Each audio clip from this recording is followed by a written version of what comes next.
So to then go to Australia and New Zealand in the summer of '03 with the starting team, and the psychology behind it was, because there's so much sport is based around having the right mindset. The psychology behind it was, if and when we beat them in Wellington and Melbourne, then when we get to the World Cup, we can stand in any tunnel and face any player. And we go down to 13 men, everyone, wow, that's the greatest display of defensive, I just don't know how you did it.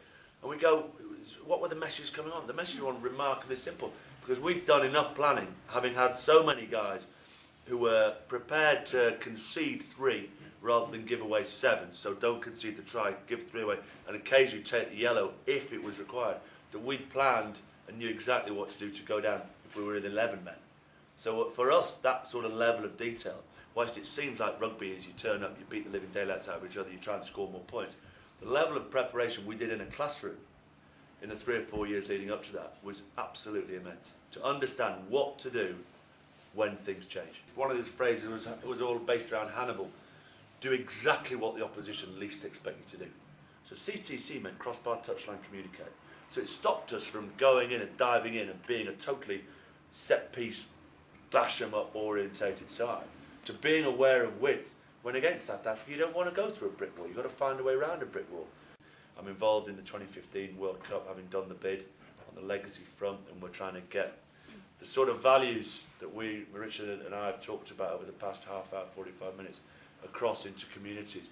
Sport, like no other vocation, no other pastime, I believe, has the ability to change lives. We go in with Scott Quinnell and an army guy, Chris Chudley, and we turn up at job centres and we recruit unemployed young men, or we go to prisons, we find guys who are about to come out, and we recruit 30 to 35 guys and talk to them about the opportunity of getting work, and then we get them together for 3 days a week for nearly 9 weeks.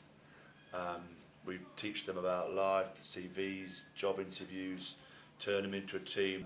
Mikey Henderson, who was on the climber with David Hay, spent 17 of his last 19 years in prison, led the Bristol prison riots, and is now one of our head coaches, and is going out to prisons talking to offenders about choosing the right path. So it's amazing the difference sport can have on guys and communities. When you were in the tunnel for the World Cup final, and I was next to Mike Tyndall, and I thought, first of all, how are you 13th in line to the throne? And then he did the most bizarre thing. He was opposite Sterling Mortlock, 6'4", 17 stone, 90-odd caps for Australia. And you're not supposed to have banter in a World Cup. You're supposed to have the 1,000-yard stare and be totally focused. But Tyndall's from Wakefield. He slapped Sterling Mortlock on the arse and went, yeah, baby, this is why we play rugby.